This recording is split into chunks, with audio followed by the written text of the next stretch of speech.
최고의 등 운동은 어떤 운동일까? 여기서 말하는 등이라고 하는 거는 혹시 누가 오해할지도 몰라서 얘기하는 건데 허리를 제외하고 우리가 흔히 말하는 등이라고 생각하면 돼.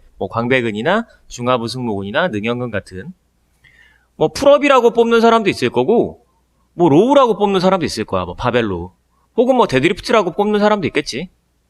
각자 환경이나 목적에 맞춰서 하면 가장 좋은 등 운동이 될 수도 있어. 하지만 오늘은 그런 거 상관없이 그냥 등 근육의 특징에 따라서 가장 좋은 등 운동이 어떤 운동일까에 대해서 한번 얘기를 해볼까 해.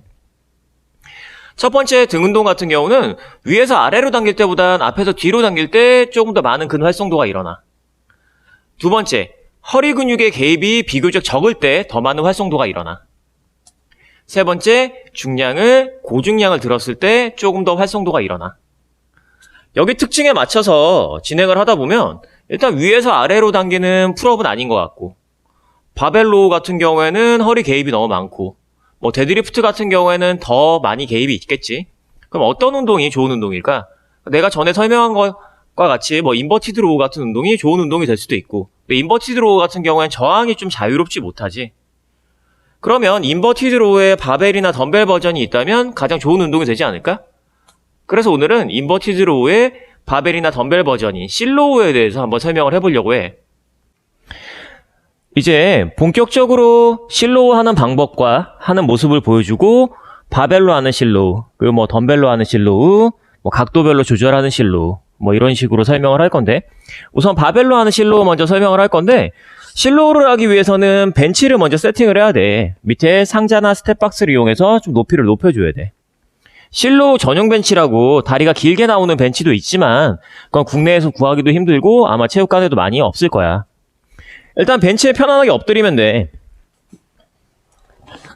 이때 광배근에 좀 더 수축을 많이 주고 싶다 그러면 다리를 위로 들어서 약간 골반에 수축을 좀 더 주면 되고, 엉덩이 수축을 좀 더 주면 되고, 나는 약간 편안하게, 허리에 부담 없이 편안하게 하고 싶다 그럼 다리를 좀 내려줘도 상관없고, 그 다음에 로우 하듯이 똑같이 바벨을 잡고 그대로 수축을 이렇게 해주면 돼. 벤치에 부딪히기 때문에 팡팡 소리가 나서 팡팡이, 꽝꽝이 이렇게 부르는 사람들도 있어. 사실 초보자들도 할 수 있게 크게 테크닉이 없어. 편안하게 명치나 윗배 쪽으로 당겨주면 되거든. 동작이 끝나면 다시 바벨 이렇게 놓으면 되겠지. 바벨로 하는 실로우의 특징 같은 경우는 기본적으로 가동 범위가 좀 짧아.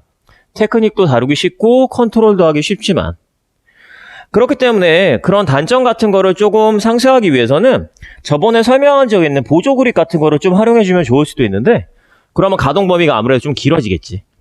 자, 보조 기구를 이용해서 다시 한번 해보는 걸로 할게.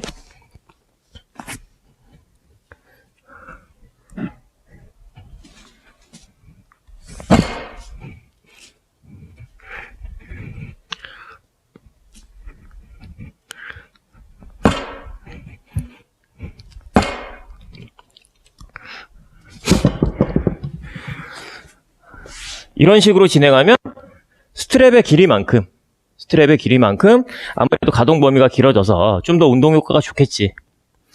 또 하나의 단점이 좀 있는데 소리가 좀 많이 나. 그래서 이제 헬스장 관장들이 좀 싫어할 수는 있지만 소리 좀 난다 그래서 망가지는 건 아니니까 사실 운동하는데 크게 지장은 없어.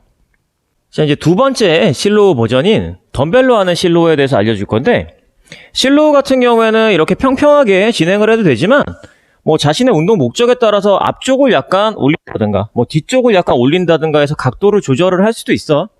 그 때문에 그거는 목적에 맞춰서 하면 되고, 덤벨 같은 경우에는 바벨이랑은 다르게 가동 범위에 대한 제한이 없기 때문에 좀 더 강하게 수축을 시킬 수도 있고, 그리고 두 번째 특징인 보통 헬스장에서 아까 소리 나거나 이러면 좀 하기 불편할 수도 있잖아. 근데 덤벨은 부딪히지 않기 때문에 소리가 나지 않아.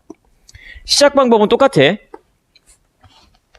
다리를 광배를 많이 수축시키고 싶으면 올려도 되고 아니면 편하게 내려도 되고, 시작 자세를 잡은 상태에서 그대로 바벨로 하는 것처럼 강하게 양쪽으로 수축을 시켰다가 풀어줘도 되고, 이때 좀 가벼운 무게로 수행하는 게 편하다 하는 사람들은 수축 지점 좀 길게 가져가는 것도 좋아. 수축을 시켰다가 풀어줘도 되고, 아니면 덤벨로 하듯이 살짝 로테이션을 줘도 돼. 한쪽씩. 그럼 좀 더 수축을 깊게 가져갈 수 있겠지. 약간의 로테이션을 줄 수 있으니까.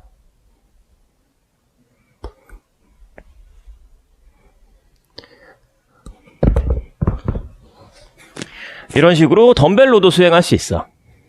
자, 그리고 세 번째 방식의 실로우 같은 경우에는 그나마 일반적인 헬스장에서 접근성이 가장 좋을 것 같은데, 이런 인클라인 벤치를 통해서 실로우를 진행하는 거야.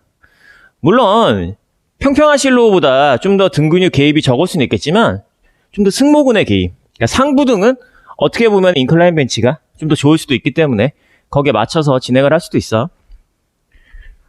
덤벨을 잡은 상태에서 편안하게 인클라인 벤치에 엎드려서 시작 자세를 잡아주면 되고, 마찬가지로 실로우 하듯이 수축했다가 풀고, 그대로 수축했다가 풀고, 그대로 수축했다가 풀고, 이런 식으로 인클라인 벤치를 통해서도 운동을 진행할 수가 있어. 보통 내 영상 같은 경우에는 다른 영상들보다 길이가 좀 긴 편이고 좀 자세하게 알려주려고 노력하는 편이야. 그러다 보니까 마지막 인사말까지 보는 사람도 있을 거고 보지 않는 사람들도 있을 건데, 마지막 인사말을 보는 사람들에게 해주고 싶은 말은, 인체는 하나의 연결 사슬로 돼 있어. 물론 뭐 오장육부 장기까지도 문제가 있으면 근육에도 지장을 끼칠 수 있지만, 오늘은 그렇게 복잡한 얘기를 한다라기보다 허리 근육이 너무 부하가 많이 걸리면 등 운동을 할 때도 굉장히 신경이 많이 쓰일 수가 있고, 허리 근육 때문에 스쿼트나 데드리프트나 다른 운동 능력도 떨어지고, 거기에 맞춰서 운동 수행 능력이 내려가고 근육량이 줄고 컨디션이 안 좋아질 수도 있단 말이야. 우리는 보통 스쿼트랑 데드리프트를 굉장히 자주 많이 해. 굉장히 중요한 운동이기 때문에. 그렇기 때문에 평소에 허리 부분에 대한 부하가 많이 걸려 있고, 허리를 가장 안 쓰는 운동이 어떻게 보면 가장 중요한 운동이 될 수도 있어. 나 같은 경우도 일반적인 트레이닝을 할 때 허리에 굉장히 많은 부하를 느끼기 때문에 허리에 부담이 적은 방법으로 운동하는 걸 굉장히 많이 연구를 하는 사람이고, 여기에 관심 있는 사람들은 실로우라든가 내가 앞으로 알려주는 운동들, 이런 걸 전부 좀 유심히 보면 분명히 운동하는 데 도움이 많이 될 거야.